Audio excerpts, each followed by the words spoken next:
Hello everyone. So mathematics teacher అనగానే, mathematics అనగానే interest ఉన్నవాళ్ళు ఉంటారు, భయపడేవాళ్ళు ఉంటారు. I right? ఓకే. కాకపోతే మార్నింగ్ నుంచి ఇప్పటి వరకు మీరు చాలా ప్లెజెంట్ మూడ్లో, ఎంజాయ్ మూడ్లో చాలా విన్నారు. కాదు ఇప్పుడు కొంచెం మీ బ్రెయిన్కి పని పెట్టే పనిలో మాట్లాడతాను, ఏమనుకోవద్దు. సో కాయిన్కి బొమ్మ, బొరుసు, టూ సైడ్స్ ఎలాగైతే ఉంటాయో, మనం నేర్చుకునే నాలెడ్జ్కి స్కిల్, నాలెడ్జ్ అనే రెండు విషయాలు కాయిన్కి టూ సైడ్స్ లాగా చూడగలిగితే మనం ఏ ప్రొఫెషన్కి వెళ్ళినా సరే మనం ఆ ప్రొఫెషన్లో టాప్ పొజిషన్లో ఉండడానికి అవకాశం ఉంటుంది. Let me explain some example. చిలక పలుకులు, ఎంతమంది విని ఉంటారు ఈ వర్డ్?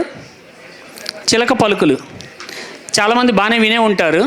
సో చిలక పలుకులు ఎలా ఉంటాయంటే, ఒక చిలకని తీసుకొచ్చి మనము ఒక చిన్న ట్రైనింగ్ ఇద్దాము. ఇక్కడ గింజలు చల్లుతారు, ఆ గింజల్ని తినడానికి వెళితే మనల్ని పట్టుకొని చంపేస్తారు అనే దాన్ని మనం ట్రైన్ చేసామనుకోండి, అది మనం ఎన్నిసార్లు ట్రైన్ చేసి ఒక 6 నెలలు ట్రైనింగ్ ఇస్తే దాన్ని చాలా సున్నితంగా, చాలా బాగా పలుకుతూనే ఉంటుంది. కానీ మనం గింజలు వేసే టైంకి మాత్రం అది ఆగదు, వెళ్తుంది, ఆ గింజల్ని తింటుంది, దొరుకుతుంది, చనిపోతుంది. అంటే ఇక్కడ మనం గమనించాల్సిన విషయం ఏంటి? నాలెడ్జ్ని నేర్చుకోవడం వేరైతే దాన్ని ఉపయోగించుకోగలుగుతున్నామా లేదా అనేది చూడగలగడం. మ్యాథమెటిక్స్ అనగానే చాలామందికి భయం ఉంటుంది, ఎందుకంటే అది అర్థం కాని గందరగోళంగా ట్రీట్ చేస్తున్నారన్న ఉద్దేశంతో. కానీ దాన్ని అర్థమయ్యేలాగా టీచ్ చేయగలిగితే, దాన్ని మనం ఆహ్లాదకరంగా మన బ్రెయిన్కి పనిపెట్టేలాగా టీచ్ చేయగలిగితే, మన ఆలోచన విధానాల్లో మన లైఫ్లో ఉండేటువంటి ఎన్నో ప్రాబ్లమ్స్కి సొల్యూషన్స్గా మన బ్రెయిన్ని ట్రైన్ అవుతామన్న ఆలోచన చాలామంది మిస్ అవుతూ ఉంటారు. చిన్న ఎగ్జాంపుల్ తీసుకుందాం. చిన్నప్పుడు మనకి మ్యాథమెటిక్స్ నేర్పించేటప్పుడు మెజర్మెంట్స్ నేర్పిస్తాము, వెయిట్, వాల్యూమ్, డిస్టెన్స్ అని చెప్పేసి. ఈ వెయిట్ నేర్పించేటప్పుడు వెయిట్ని గ్రామ్స్, కిలోగ్రామ్స్, పౌండ్స్ ఇవన్నీ నేర్పిస్తున్నాం, బాగానే ఉంది. అదే సమయంలో ఒక చిన్న క్వశ్చన్ని అలవాటు చేస్తే, 10 కాయిన్స్ మీ దగ్గర ఉన్నాయి అనుకుందాము. ఈ 10 కాయిన్స్లో ఒక్కటి మాత్రమే ఫేక్ కాయిన్ ఉంది, చూడడానికి అన్నీ ఐడెంటికల్గానే ఉన్నాయి. ఈ ఫేక్ కాయిన్ని ఐడెంటిఫై చేయాలి. మీ దగ్గర ఒక బ్యాలెన్స్ ఉంది, 2 పాన్ బ్యాలెన్స్ ఉంది. ఎన్ని తక్కువ స్టెప్స్లో ఈ కాయిన్ని మీరు ఐడెంటిఫై చేస్తారు? ఒక్కసారి ఆలోచించి చూడండి. ఇది మీకు చాలా సిల్లీగా ఉండొచ్చు, చిన్న క్వశ్చన్ లాగా ఉండొచ్చు, కానీ మీరు ఏ ప్రొఫెషన్లో ఉన్నప్పటికీ అక్కడ మీరు ఫేస్ చేయబోయే ప్రాబ్లమ్స్ అన్నిటికీ మీరు సాల్వ్ చేయడానికి కావాల్సినటువంటి కొన్ని స్కిల్స్. ఎటువంటి skills? Observational skill, analytical skill, logical skill and application అనే స్కిల్స్. మీరు గూగుల్ని వెళ్ళి సెర్చ్ చేయండి, కొన్ని వందల స్కిల్స్ మీకు కనపడవచ్చు. ఆ స్కిల్స్ అన్నింటినీ మీరు పెంచుకోవాలంటే దానికి కావాల్సినటువంటి బేసికల్ స్కిల్స్ని మనం పెంచుకున్నంత వరకు మీరు ఏ ప్రొఫెషన్లోకి వెళ్ళినా సరే బ్యాక్ అవుతారు. మీరు ఫ్యూచర్లో టీచర్ అవ్వచ్చు, చెఫ్ అవ్వచ్చు, లేకపోతే ప్లేయర్ అవ్వచ్చు, కోడింగ్ రాయడానికి సాఫ్ట్వేర్ టెక్నాలజీలోకి వెళ్ళొచ్చు, ఫార్ములేటింగ్లోకి వెళ్ళొచ్చు. చాలామందికి ఉండేటువంటి మరో క్వశ్చను, ఈ మ్యాథమెటిక్స్ని ఎవరు కనిపెట్టారు, ఎందుకు కనిపెడుతున్నారు, ఎలా డెవలప్ అవుతుంది? కానీ ప్రకృతితో మమేకమవుతూ దాన్ని గమనిస్తూ దానిని అబ్జర్వ్ చేయడం అనేటువంటి స్కిల్ని ఎవరైతే పెంచుకున్నారో దాని నుంచే ఈ మ్యాథమెటిక్స్ డెవలప్ అవుతూ వచ్చింది. చిన్న ఎగ్జాంపుల్ తీసుకుందాం. ఒక రెక్టాంగిల్ దాని డయాగ్నల్స్ కనెక్ట్ చేసి దానికి 4 సైడ్స్ 4 సెమీ సర్కిల్స్ కనెక్ట్ చేసినటువంటి ఫిగర్ చాలామంది చూసే ఉంటారు మీరు చదువుకునే రోజుల్లో. I right or not? Yes. దాన్ని వితౌట్ లిఫ్టింగ్ హ్యాండ్ డ్రా చేయాలని మనం ప్రయత్నం చేస్తాము, అవునా? ఎస్. కానీ ఇది ఎక్కడి నుంచి మొదలైంది? ఇది ఒక జియోగ్రాఫికల్ న్యాచురల్ ప్రాబ్లం. కోయిన్స్బర్గ్ అనేటువంటి ఒక ప్లేస్లో ఒక రివరు 2 విలేజెస్ని 5 భాగాలుగా విడగొడితే ఈ 5 భాగాలు కనెక్ట్ చేసుకోవడానికి 7 బ్రిడ్జిల్ని వాళ్ళు నిర్మించుకోవడం జరిగింది. ఈ 7 బ్రిడ్జిల్ని ఏ బ్రిడ్జి మిస్ అవ్వకుండా, ఏ బ్రిడ్జి మీద మళ్ళీ రివర్స్ తిరగకుండా 7 బ్రిడ్జిల్ని తిరిగి రావాలి అనే దాని మీద ఒక పజిల్ లాగా తయారు చేసుకొని దేశం మొత్తం మీద, ప్రపంచం మొత్తం మీద కొన్ని లక్షల మంది అక్కడికి వెళ్ళి ఈ ప్రయోగం చేయడం జరిగింది. కానీ ఒక వ్యక్తి అక్కడికి వెళ్లకుండా తనకున్న జామెట్రికల్ నాలెడ్జ్ని పేపర్ మీద ఒక డయాగ్రామ్ గీసుకొని ప్రయోగం చేసి దీనికి సొల్యూషన్ లేదు అని డిక్లేర్ చేశాడు. కానీ గుర్తుపెట్టుకోండి, మ్యాథమెటికల్గా కావచ్చు, లైఫ్లో కావచ్చు, ఏదైనా ఒక విషయాన్ని కుదరదు, కాదు, రాదు అని చెప్పాలి అంటే దాని వెనక మీ జస్టిఫికేషన్ కంప్లీట్ చేయనంత వరకు దానికి యాక్సెప్టెన్సీ ఉండదు. సో ఇందాక నేను చెప్పినటువంటి ఆ డయాగ్రామ్ ఏదైతే ఉందో వితౌట్ లిఫ్టింగ్ హ్యాండ్స్ అనే దాన్ని ఒక మ్యాథమెటికల్ కాన్సెప్ట్ తోటి 3 రకాలుగా డివైడ్ చేయడం జరిగింది. యూనికర్సల్, నాన్ యూనికర్సల్, రికర్సివ్ అనే కాన్సెప్ట్స్ తోటి. ఈ కాన్సెప్ట్ ఆ రోజు చూడడానికి ఒక ఆట వస్తువులాగా అనిపించినప్పటికీ ఈరోజు మన కంప్యూటర్ సైన్సెస్లో కానీ నెట్వర్కింగ్లో కానీ వాడుతున్నటువంటి యూలర్స్ గ్రాఫ్ థియరీని డెవలప్ చేయడానికి మూలమైంది. అలానే బ్రహ్మస్తంభ అనేటువంటి ఒక మన మైథలాజికల్ పజిల్ ఉంది. దాన్ని ఈరోజు మీరు మొబైల్స్లో చూస్తే టవర్ ఆఫ్ హనాయ్ అంటాము. సో దీన్ని 3 పిల్లర్స్ ఉంటాయి. ఒక పిల్లర్ మీద 64 డైమండ్స్ ఉంటాయి. పెద్ద డైమండ్ కింద ఉంటుంది, పైకి వెళ్ళేసరికి డైమండ్ సైజు తగ్గుతుంది సైజుల వారీగా. దీన్ని కొన్ని రూల్స్ ఫార్మేట్ చేయడం జరిగింది. ఒక్కొక్క డైమండ్ని ఒక్కొక్క స్టెప్లో తీసుకుంటూ మిగిలిన పిల్లర్స్ మీదకి మార్చుకుంటూ తక్కువ స్టెప్పుల్లో 64 డైమండ్స్ని మార్చాలి. కాకపోతే చిన్న డైమండ్ మీద పెద్ద డైమండ్ని ఉంచరాదు. ఈ 3 కండిషన్స్ తోటి అది ఒక ఆట వస్తువులాగా, ఒక పజిల్ లాగా, ఒక గేమ్ లాగా ఉంటుంది. కానీ ఈరోజు మనం వాడుతున్నటువంటి కంప్యూటర్స్లో అల్గోరిథం రికర్షన్ అనేటువంటి దానికి అది ఒక బేస్ అయిందంటే మీరు నమ్మాల్సిన అవసరం ఉంది. కానీ వీటిని సబ్జెక్ట్గా కనుక ఇన్వాల్వ్ చేసినట్లయితే స్కిల్స్గా ఎలా మారుతాయి అనేది కూడా మీరు గమనించవచ్చు. ఓకే, మ్యాథమెటిక్సే మాట్లాడుతున్నారు సార్, మ్యాథమెటిక్స్ అంటే ఇంకేమీ లేదా అని మీరు అనుకోవచ్చు. ప్రజెంట్ ఇందాక చెప్పారు మీ ముందు నేను నిలబడటానికి ఒక మ్యాథమెటిక్స్ టీచర్ ఎంటర్ప్రెన్యూర్గా మారారు అని. మీరు ఫ్యూచర్లో సాఫ్ట్వేర్ ఇంజనీర్లుగా అవ్వాలి అనుకున్న చోట మీరు కోడింగ్ రాయాలి అంటే ఆ కోడింగ్లో ఉండేటువంటి స్కిల్స్ కూడా ఇవే. Observation skill, analytical skill, logic build చేయడం అండ్ అప్లై చేయడం అనేటువంటి స్కిల్సే. ఎలాగని మీరు అనుకోవచ్చు. మీరు లాజిక్స్, కండిషనల్స్ వాడాలి అంటే ఇఫ్ దెన్ ఎల్స్, లూప్స్ వాడాలి, ఈవెంట్స్ వాడాలి. కానీ వీటిని మీరు ఎలా నేర్చుకుంటున్నాము?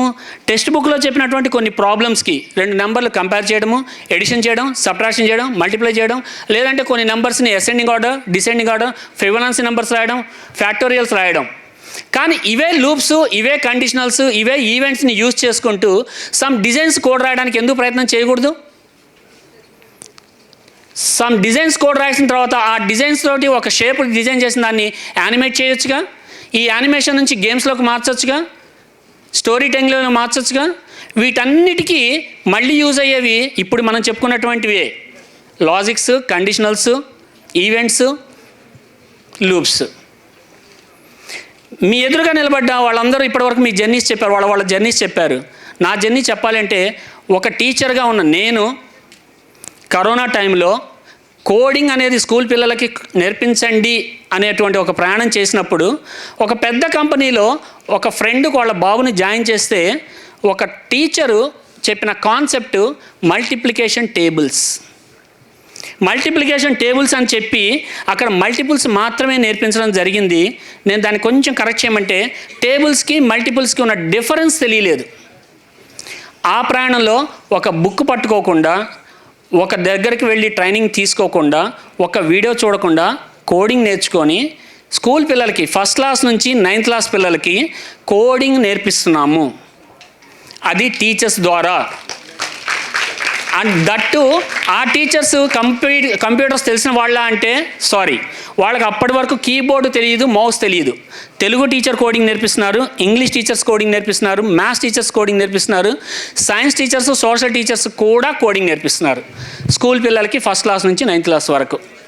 For your kind information, engineering కాలేజీలో స్టూడెంట్స్కి మాత్రమే జరిగేటువంటి హ్యాకథాన్ అనే కాంపిటీషన్స్ని రీసెంట్గా March 1న ఒక ప్రెస్టీజియస్ కాలేజీలో రూరల్ స్టూడెంట్స్తో సహా తీసుకొచ్చి స్టేట్ లెవెల్ హ్యాకథాన్ని కూడా కండక్ట్ చేయగలిగే స్థాయికి మా ప్రోగ్రామ్ని తీసుకెళ్ళగలిగాము అంటే ద రీజన్ ఈజ్ స్కిల్స్.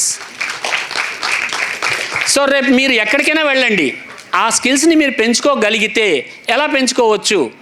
మీరు నేర్చుకున్న కోడింగ్ని ఇందా చెప్పినట్టే డిఫరెంట్ కాన్సెప్ట్స్లోకి మీరు మార్చుకోగలుగుతున్నారా లేదా అనేది మర్చిపోకుండా చూడండి. దీనికి సంబంధించి చాలా చాలా చాలా ప్లాట్ఫామ్స్ ఉన్నాయి. అండ్ ఇంకో వన్ మోర్ థింగ్ ఈజ్, దీన్ని నేర్చుకోవడానికి మీరు కోడింగ్ మీద మాత్రమే డిపెండ్ అయితే మీ స్కిల్స్ పెరగవు. దానికి మ్యాథమెటిక్స్ని అటాచ్ చేస్తేనే మీ స్కిల్స్ ఇంకా బాగా పెరుగుతాయి. కానీ మీరు అనుకోవచ్చు, సార్ మా కాలేజెస్లో కానీ మా స్కూల్ లెవెల్లో కానీ మా టెక్స్ట్ బుక్స్లో మ్యాథమెటిక్స్ చాలా నేర్చుకుంటున్నాం కదా సార్ అని చెప్పి. అలా కాకుండా ఆ మ్యాథమెటిక్స్తో పాటు లాజికల్ స్కిల్స్ని డెవలప్ చేసే మ్యాథమెటికల్ క్వశ్చన్స్, పజిల్స్, గేమ్స్. మీకు ఎంతమందికి ఐఐటి మద్రాస్ ఓఓబీటీ కోర్స్ తెలుసు? IIT Madras OOBT course, just raise your hands please. 1. Out of the box thinking అనేటువంటి ఒక కోర్సు డిజైన్ చేసి ఆన్లైన్లో ఫ్రీగా కోర్సు నేర్పిస్తున్నారు ఐఐటి మద్రాస్ నుంచి. కానీ ఈ కోర్సులో ఉన్న కాన్సెప్ట్స్ ఏంటో మీకు తెలుసా? ఇందాక నేను అడిగినటువంటి పజిల్ క్వశ్చన్స్ లాంటివే.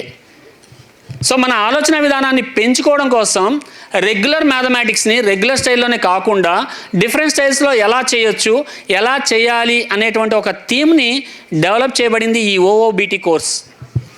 అలాగే మీరు ఏదైనా నేర్చుకున్న దాన్ని, మీరు కోడింగే నేర్చుకుంటున్నారు, లేదా మెకానికల్ కావచ్చు, సివిల్లో కావచ్చు, మీరు నేర్చుకున్న దాన్ని మీరు మళ్ళీ మీ ఫ్రెండ్స్కి కానీ ఎవరికైనా టీచ్ చేస్తున్నామా? లెర్నింగ్ ప్రొసీజర్స్లో స్కిల్స్ పెంచుకోవడంలో చాలామంది చదవడం ద్వారా నేర్చుకుంటారు, వినడం ద్వారా నేర్చుకుంటారు. కానీ దానికంటే బ్యూటిఫుల్ ప్రొసీజర్ ఈజ్ టీచింగ్. మీ ఫ్రెండ్స్లో ఎవరికైనా మీరు చెప్పడానికి ట్రై చేస్తే మీరు చదివిన దానికంటే విన్న దానికంటే లాంగ్ రన్ మీ దగ్గర గుర్తుంటుంది. లాంగ్ రన్ దాంట్లో ఉన్న స్కిల్స్ మీకు అర్థమవుతాయి. లాంగ్ రన్ దాని అప్లికేషన్స్ మీకు తెలుస్తాయి. కాబట్టి teaching is the one of the procedure to transforming your knowledge to the skills. And ఎప్పుడైనా సరే గుర్తుపెట్టుకోవాల్సిన ఒక కోర్ పాయింట్ చెప్తాను. చాలామంది చాలా నాలెడ్జ్ని గెయిన్ చేస్తూ ఉంటారు, గెయిన్ చేస్తూనే ఉంటాము. కానీ నాలెడ్జ్ ఎంత గెయిన్ చేసామనేది ఎప్పుడు కూడా మ్యాటర్ కాదు. ఆ నాలెడ్జ్ మన దగ్గరికి రానప్పుడు కూడా అది ఆ బుక్స్లో ఉంటూనే ఉంటుంది. కానీ ఆ నాలెడ్జ్ని మీరు స్కిల్గా మార్చుకున్నప్పుడు మాత్రమే, అది ఇంత నాలెడ్జ్ని ఇంత స్కిల్గా మార్చుకున్నా పర్లేదు, కానీ స్కిల్గా మార్చుకున్నప్పుడు మాత్రమే మీకు అది యూజ్ అవుతుంది లైఫ్లో. అలా యూటిలైజ్ కానంత వరకు మీరు నేర్చుకున్నది ఎప్పుడూ కూడా తాగడానికి పనికిరాని చెరువులోనే ఉన్న నీళ్ళ లాంటివే. మీరు ఈరోజు మార్నింగ్ నుంచి ఉన్నటువంటి స్పీచెస్లో చూసినట్లయితే ప్లేయర్స్ని చూశారు, డాన్సర్స్ని చూశారు, ఈవెంట్ ప్లానర్స్ని చూశారు, లేకపోతే యాక్టర్స్ని చూశారు. వీళ్ళందరి వెనక ఉన్నది స్కిల్సే. ఒక క్రికెట్ ప్లేయర్ క్రికెట్ ఆడుతున్నాడు అంటే ఇక్కడ ఉన్న వాళ్ళందరికీ క్రికెట్ తెలిసి ఉండొచ్చు. ఎంతమంది క్రికెట్ ప్లేయర్స్ ఉన్నారు ఇక్కడ? సారీ, క్రికెట్ లవర్స్ ఉన్నారు? యా. సో ఇప్పుడు అదే క్వశ్చన్ కరెక్ట్ చేద్దాం. క్రికెట్ ప్లేయర్స్ ఎంతమంది ఉన్నారు? Just simple. సో క్రికెట్ లవర్స్గా క్రికెట్ని చూడడం వేరు, క్రికెట్ గురించి తెలుసుకోవడం వేరు. కానీ గ్రౌండ్లోకి దిగి క్రికెట్ని ఆడగలిగినప్పుడే అది ఒక స్కిల్డ్గా మీ దగ్గర నిలబడుతుంది. సేమ్ చెస్ ప్లేయర్స్ కావచ్చు, బ్యాడ్మింటన్ కావచ్చు, షటిల్ కావచ్చు. అలానే సేమ్ మీరు కోడింగ్ రాస్తున్నాము అంటే ఆ కోడింగ్ని కూడా మీరు ఎన్ని రకాలుగా పాసిబిలిటీస్ మార్చుకుంటున్నారు, సొంతగా ఆలోచించి కొత్త ప్రాజెక్ట్స్ని క్రియేట్ చేయగలుగుతున్నారు అనే ఆలోచన మీరు చేయగలిగినప్పుడు మాత్రమే మీరు రేపటి ఫ్యూచర్లో కంపెనీలకు వెళ్ళినప్పుడు వాళ్ళకి కావాల్సినటువంటి స్కిల్స్ని మీరు అందించగలుగుతారు. ప్రెసెంట్ మార్కెట్లో జాబ్స్ లేక కాదు, స్కిల్ మ్యాన్ పవర్ లేక మాత్రమే ఇబ్బంది పడుతున్నారు. ఒక చిన్న ఎగ్జాంపుల్, ఇది ఎవరిని క్రిటిసైజ్ చేయాలని కాదు, మాకు జరిగిన ఒక చిన్న ఎక్స్పీరియన్స్ తోటే కంప్లీట్ చేస్తున్నాను. 10 MBA స్టూడెంట్స్ని ఒకసారి కంపెనీకి రిక్రూట్ చేసుకున్నాము. ఒక డేట్ ఇచ్చాము. ఆ డేట్న ఆ రోజు ఉదయం 10 గంటలకు వాళ్ళు మాకు రిపోర్టింగ్ చేయాలి. అర్థమైంది కదండి పాయింట్? ఆ రోజు ఉదయం 10 గంటలకి మేము ఆఫీస్లో కూర్చున్నాము. 12:30కి వచ్చారు 10 మంది రిపోర్టింగ్కి. ఉదయం 10 గంటలకి రిపోర్టింగ్ అడిగితే మధ్యాహ్నం 12:30కి వచ్చారు. అండ్ దట్టు ఒక చిన్న మెసేజ్ కూడా పెట్టకుండా. మరి 2 సంవత్సరాల MBAలో ఏం చదువుకున్నారు, ఏం నాలెడ్జ్ నేర్చుకున్నారు, దాన్ని స్కిల్గా ఎలా మార్చుకోగలిగారు, ఫ్యూచర్ మార్కెట్కి ఏం కావాలి అనేది మనం తెలుసుకున్నంత వరకు మనం చదివేది వేస్ట్ అవుతుంది. ఆ విషయాన్ని దృష్టిలో పెట్టుకొని నాలెడ్జ్ని ఎంతైనా గెయిన్ చేయండి, కానీ ఆ నేర్చుకున్న నాలెడ్జ్ని స్కిల్గా మార్చుకునే ప్రయాణంలో మాత్రం ఎటువంటి పొరపాటు చేయకండి. ఈ అవకాశం ఇచ్చినందుకు అందరికీ ధన్యవాదాలు తెలియజేసుకుంటూ ముగిస్తున్నాను.